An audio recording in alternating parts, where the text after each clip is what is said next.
தமிழ்மொழி கதையொலித்தளத்தில் இணைந்து கதை கேட்க விரும்பும் அனைத்து உள்ளங்களுக்கும் வணக்கம். நாம் இன்றைய காணொளியில் ஒரு பாட்டி சொன்ன கதையைத்தான் நாம் கேட்க போகிறோம். ஒரு முழு நிலா இரவில் பாட்டி கட்டிலில் அமர்ந்து அந்த நிலாவை பார்த்து கொண்டிருந்தாங்க. பேர குழந்தைகள்லாம் ஓடி வந்து தன் பாட்டியிடம் கதை சொல்லுமாறு கேட்டாங்க. குழந்தைகளுக்கெல்லாம் பிடித்த மாதிரி ஒரு அரபு நாட்டு கதையை சொல்ல ஆரம்பிச்சாங்க. குழந்தைகளுக்கு மட்டும் இல்லைங்க, பெரியவங்களுக்கு கூட இந்த மாதிரி கதைகள் பிடிக்கும். இது ஒரு மாயாஜால கதை. கதை கேட்க விரும்பும் அனைவருக்கும் இந்த கதை ரொம்ப பிடிக்கும். வாங்க கேட்கலாம். பாட்டி கதை சொல்ல ஆரம்பிச்சாங்க. ஒரு ஊர்ல ஒரு உழவன் வாழ்ந்துட்டு வந்தான்.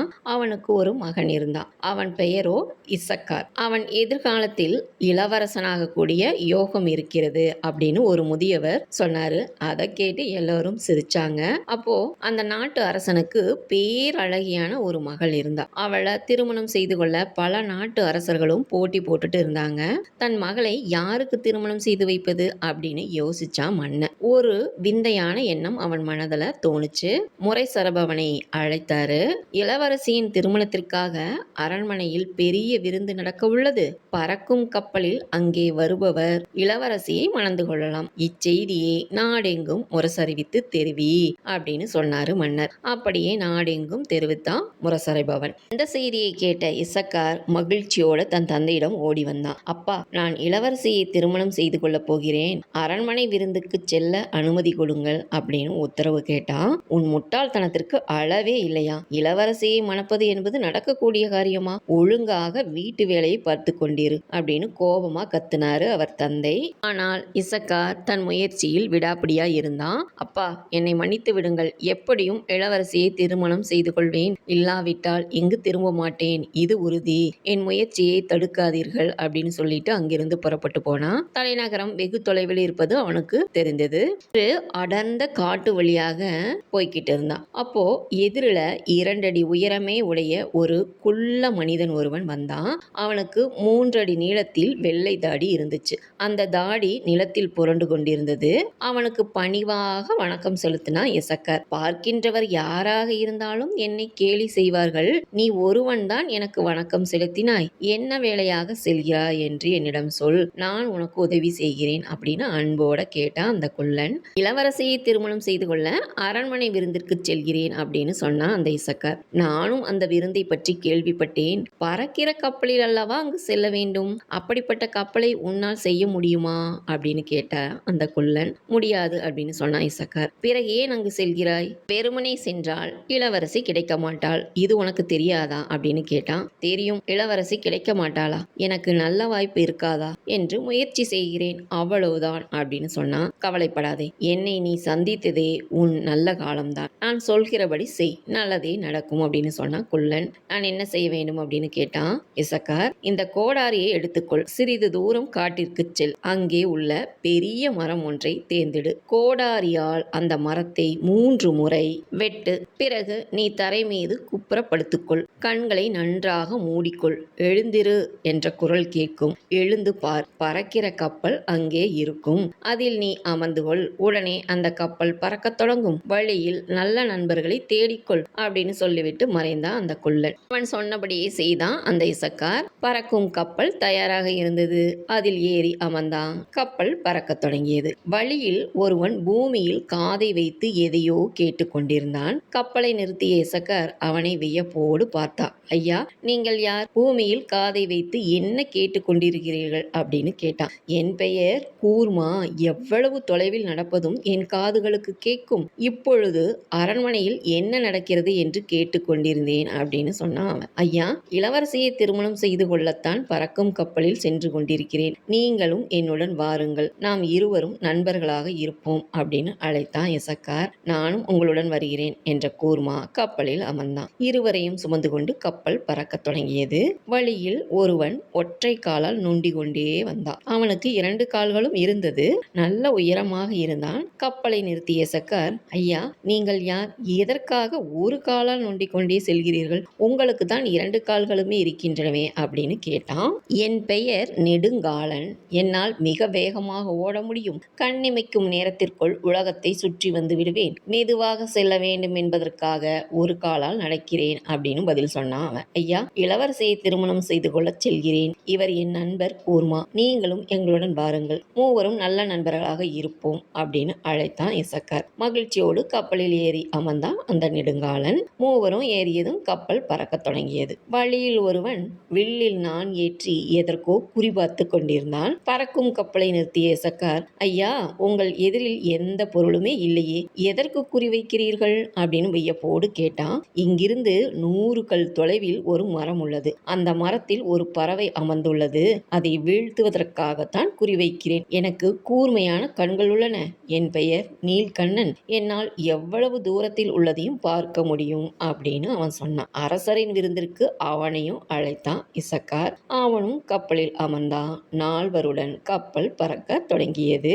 வழியில் ஒரு பெரிய ஏரி இருந்தது. அதன் கரையில் இருந்த ஒருவன், தண்ணீர் தண்ணீர், நீர் வேட்கை, உயிர் போகிறதே என்று அழுது புலம்பிக் கொண்டிருந்தான்.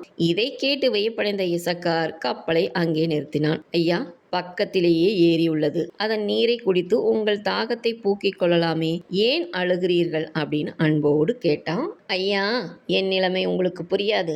என் பெயர் பெருவயிரான். இந்த ஏரி நீர் முழுவதும் குடித்தாலும் என் தாகம் அடங்காது. பக்கத்தில் கடல் இருந்தால் சொல்லுங்கள், கடல் நீர் முழுவதையும் குடித்தால்தான் என் தாகம் ஓரளவாவது அடங்கும் அப்படின்னு சொன்னான். தங்களோடு அவனையும் சேருமாறு அழைத்தான் இசக்கார். அவனும் கப்பலில் ஏறி அமர்ந்தான். கப்பல் 5 பேரையும் சுமந்து கொண்டு பறக்கத் தொடங்கியது. வழியில் ஒருவன் உலர்ந்த புல்கட்டு ஒன்றை தூக்கிச் சென்றான். ஐயா, உலர்ந்த புற்களால் என்ன பயன்? எதற்காக இதை சுமந்து செல்கிறீர்கள் அப்படின்னு கேட்டான் இசக்கார். இந்த புல்கட்டு இல்லாவிட்டால் நான் இறந்து விடுவேன். என் பெயர் குளிரன். நான் எப்பொழுதும் குளிரால் நடுங்கிக் கொண்டிருப்பேன். தீயில் நான் நின்றாலும் குளிர் என்னை விட்டு போகாது. இந்த புல்கட்டை தரையில் பரப்பி அதில் படுத்துக்கொள்வேன். குளிர் என்னை தாக்காது அப்படின்னு சொன்னான். அவனையும் அழைத்தான். அவனும் மகிழ்ச்சியோடு கப்பலில் ஏறிக்கொண்டான். 6 பேருடன் பறக்கத் தொடங்கியது கப்பல். அப்போது ஒருவன் தலையில் விறகு கட்டுடன் வந்து கொண்டிருந்தான். ஐயா, விறகு கிடைத்திருக்கிற பொருளா?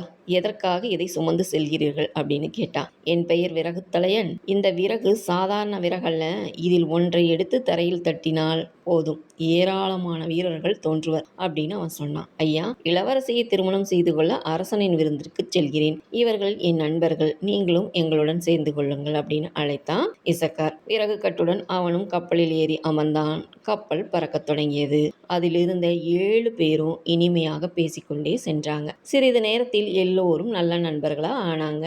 பறக்கும் கப்பல் அரண்மனையின் முன்னால் போய் இறங்கியது. செய்தி கேட்டு அரசன் வெளியே வந்தான். அந்த கப்பலை பார்த்து மகிழ்ச்சி அடைந்தான். கப்பலில் இருந்து முதலில் இசக்கார் இறங்கினான். அதன் பிறகு அவன் தோழர்கள் இறங்கினாங்க.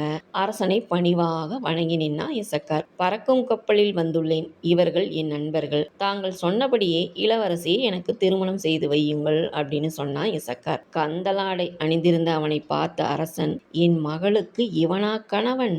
எனக்கு பிறகு இவனா இந்த நாட்டு அரசன்? இப்படி ஒரு போட்டி வைத்தது தவறாக அல்லவா போய்விட்டது.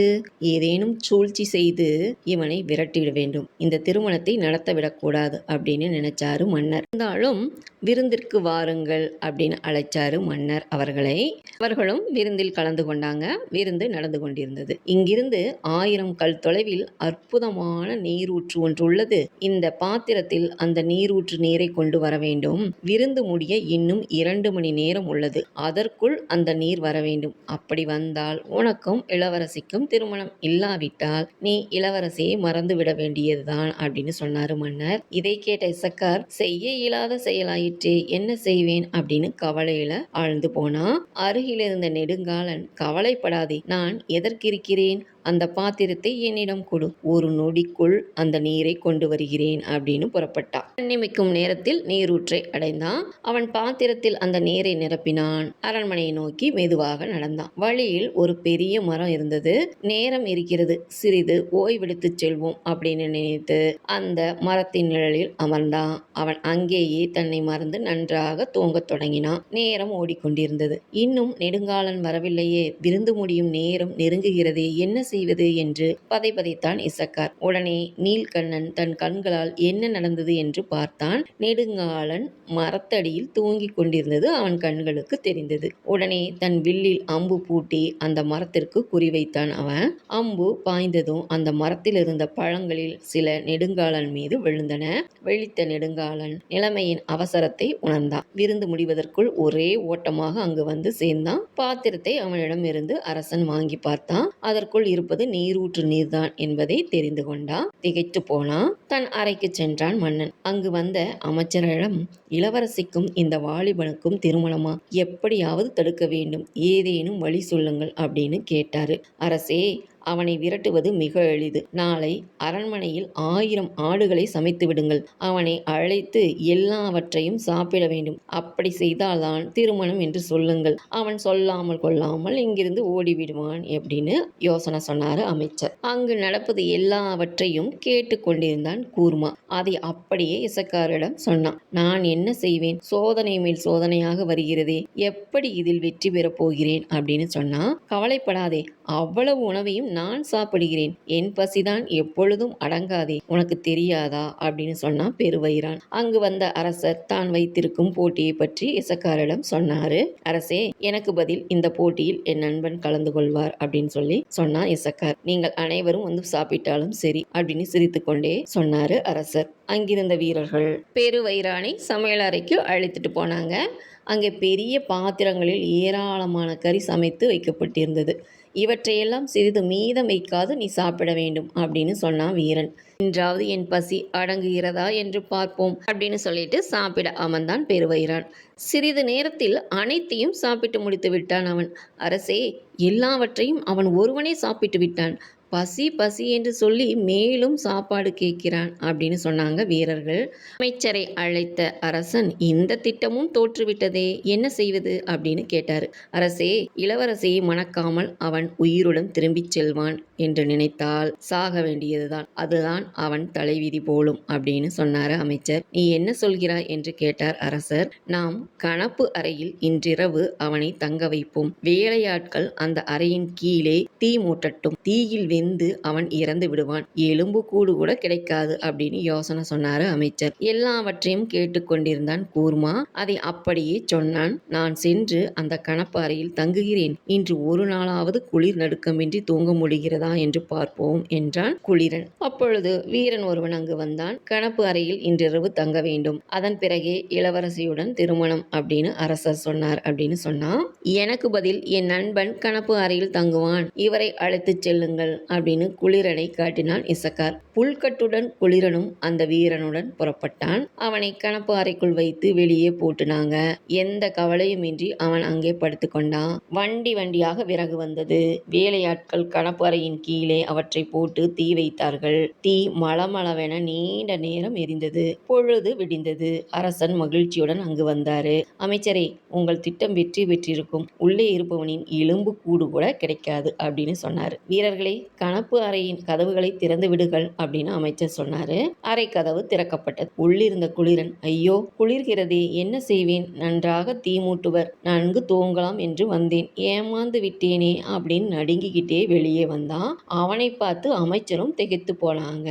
அமைச்சருடன் தன் அறைக்கு சென்றார் அரசர். என்ன அமைச்சரே, அந்த வாலிபன் திறமைசாலியாக இருக்கிறான். நாம் திட்டமெல்லாம் தோற்றுவிட்டதே, இனிமேல் என்ன செய்வது அப்படின்னு கோபத்தோடு கேட்டாரு. அரசே, அவனிடம் நாளை காலைக்குள் பெரும்படை திரட்டி வரச் சொல்லுங்கள். நம் படையை விட அது பெரியதாக இருக்க வேண்டும். நம் கோட்டையின் முன் அந்த படை அணிவகுத்து நிற்க வேண்டும் என்று சொல்லுங்கள். கண்டிப்பாக அவனால் இதை செய்ய முடியாது, இங்கிருந்து ஓடிவிடுவான் அப்படின்னு அமைச்சர் யோசனை சொன்னாரு. அரசனும் அமைச்சனும் பேசிக் கொண்டிருந்ததை கூர்மா கேட்டு அதை அப்படியே இசக்காரிடம் சொன்னான். பெரும்படைதானே, நான் திரட்டி தருகிறேன், நீ கவலைப்படாதே. அந்த பெரும்படையை கண்டு அரசரே நடுங்க போகிறார் பார் அப்படின்னு விறகு தலையன் அப்படின்னு சொன்னா. நள்ளிரவு நேரம் கோட்டைக்கு வெளியே வந்தான் விறகுத்தலையன். தன் கையில் இருந்த விறகுகளை தட்டத் தொடங்கினான். அவனுடைய ஒவ்வொரு தட்டலுக்கும் 1000 வீரர்கள் அங்கே தோன்றினாங்க. நேரமாக ஆக அங்கே பெரும் படையே அணிவகுத்து நின்றது. தட்டுவதை நிறுத்தினான் அவன். பொழுது வெடிந்தது. பரபரப்புடன் ஓடி வந்த வீரன் ஒருவன் அரசனை எழுப்பினான். அரசே, கோட்டைக்கு வெளியே பெரும்படை ஒன்று அணிவகுத்து நிற்கிறது. கண்ணு கிட்டிய தூரம் வரை வீரர்கள் தான் அப்படின்னு பரபரப்போடு சொன்னான். உடனே அரசர் கோட்டை மதில் மேல் ஏறி நின்று பார்த்தாரு. அவ்வளவு பெரும்படையை அவர் வாழ்நாளிலேயே பார்த்ததில்லை. அந்த படையை எதிர்த்து தன் படை சிறிதும் கூட தாக்கு பிடிக்க முடியாது அப்படின்னு உணர்ந்தாரு. வாலிபனை அழைத்த அவர், என்னை மன்னித்து விடு. உன் தோற்றத்தைக் கண்டு உன்னை அவமதித்து விட்டேன். உன்னை விட திறமையானவன் என் மகளுக்கு கிடைக்க மாட்டான். அடுத்து வரும் நல்ல நாளில் உனக்கும் இளவரசிக்கும் திருமணம் அப்படின்னு சொன்னாரு. மகிழ்ச்சியுடன் தன் நண்பர்களிடம் வந்தார் இசக்கார். உங்களால் தான் எனக்கு இளவரசி கிடைத்தால் உங்களுக்கு என்ன கைமாறு செய்ய போகிறேன் அப்படின்னு சொன்னா. நீ நல்லவன். உன் நல்ல உள்ளத்திற்கு எல்லாம் நல்லதே நடக்கும். உனக்கு நண்பர்களாக இருப்பதில் நாங்கள் பெருமைப்படுகிறோம். நண்பர்களுக்குள் நன்றி எதற்கு அப்படின்னு அவங்க சொன்னாங்க. இசக்காருக்கும் இளவரசிக்கும் சீரும் சிறப்புமாக திருமணமும் நடந்தது. தோழர்கள் அனைவரும் அவனோடையே இருந்தாங்க அப்படின்னு கதையை சொல்லி முடிச்சாங்க பாட்டி. என்னங்க, நல்லவர்களுடைய நல்ல முயற்சிக்கு கண்டிப்பாக உதவி எப்படியும் வந்து சேரும் அப்படிங்கிறது இந்த கதை மூலமா நம்ம தெரிஞ்சுக்கிறோம். இன்னும் ஒரு நல்ல கதையுடன் நான் உங்களை சந்திக்கிறேன். நன்றி.